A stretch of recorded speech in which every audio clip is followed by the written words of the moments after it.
Back again. I'm going to do something I actually never thought I'd do again. As many of you have known, as you watch some of my videos, I've never been a big fan of Leinenkugels, but I got a Leinenkugel beer here that hopefully might be different. I'm going to do their Big Eddy Russian Imperial Stout. This isn't their normal mass market bland but drinkable, you know, beers that everybody's gonna like. Maybe it will be, maybe not, but this comes in at 9.5% ABV. It says from the website, it says, once dubbed the purest water in the world, the Big Eddy Spring runs right through our brewery in the heart of Chippewa Falls, Wisconsin, and is where our Big Eddy Russian Imperial Stout gets its name. Brewed with a blend of robust malts, distinctive hops, and notes of chocolate and coffee, our stout is bold in character yet remarkably balanced. The Big Eddy Russian Imperial Stout was brewed at Leinenkugel's tiny 10th Street Brewery in Milwaukee. The brew boasts a selection of 11 malts and grains balanced by 3 different distinctive hops, dark and complex with chocolate tones and notes of dark fruit. It is daring yet delicious. Travels well, ages well. Say malts, Munich, caramel, chocolate, classic pale, and pale ale, and hops are Warrior, Summit, and Glacier. Like I said, 9.58% ABV. Got a nice Big Eddy cap. As I went to the site, I saw they also have a Big Eddy Scotch Ale. If this is any good, I might look that one up and see if I can find it. Use my BB Barfly here and save this cap. Don't have one of those for my collection, so let me get this in a glass and see what we have.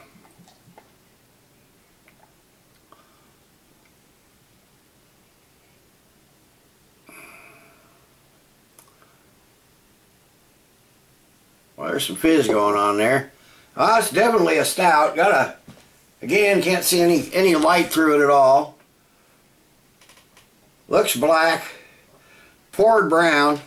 Got a nice 2.5 finger of a dark brown head. Good looking stout. So far so good. Give it a nose and see what we have. Okay, I'm getting some chocolate. There's some fruity hints, some dark fruits, maybe some black cherry. Not a real strong big nose to this beer, but there's some sweet toffee, little biscuit malt coming through.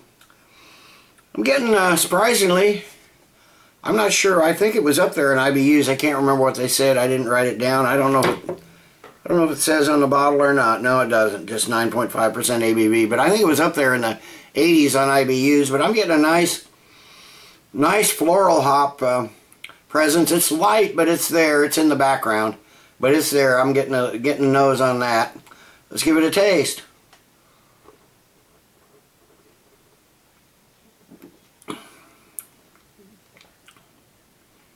That's not bad. First thing I'm gonna get is the biscuit malt and toffee right up front. Almost a little sugar cookie quality. There's some sweetness here. Then there's some roastiness that starts to come through, and even a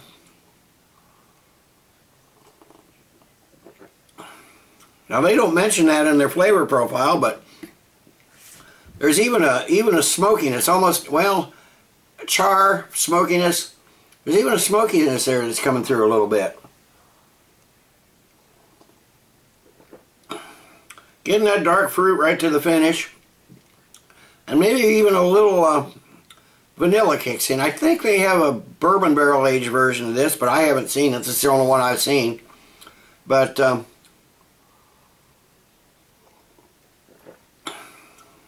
there is a moderate bitterness in the finish too, but it's so far a pretty decent tasting stout. Easily drinkable for 9.5%. I'm really not getting any alcohol at all. I didn't get any on the nose. Not getting any on the flavor. It's got a nice medium to medium full body here. Coats the tongue really well. It's slick. It goes down smooth. But it's so far it's pretty decent. So let me sit and sip on this a while longer. Get the rest of this in the bottle. Couldn't get it all in with that big head I had. Surprisingly enough for.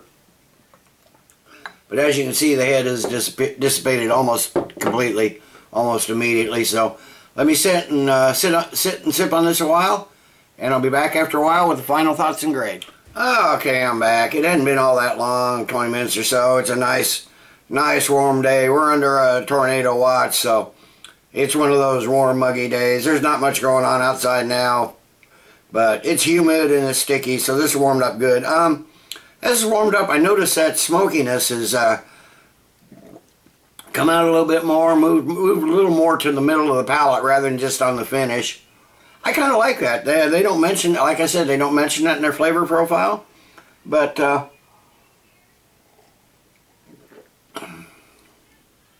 getting a little more chocolate too up front than I was getting before. Maybe just even a little tobacco and some raisin in there towards the middle of the palate.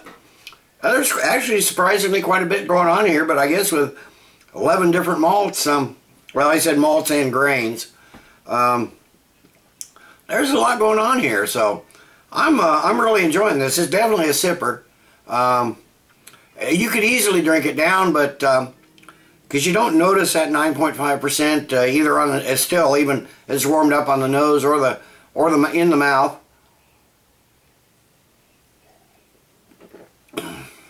Could get you in trouble. Could get you in trouble, but it's a darn good beer. Not a stellar beer. Not the best. Not even close to the best Imperial Stout I've had, but it's darn good. So Leinenkugel, I'm surprised that they could produce a beer of this quality. After having most of their line of the regular beers, and I'm gonna have to buy one of their sampler packs and go through some of them. I know I've reviewed a couple of them. Just individually, somebody would bring over a bottle and leave it or something.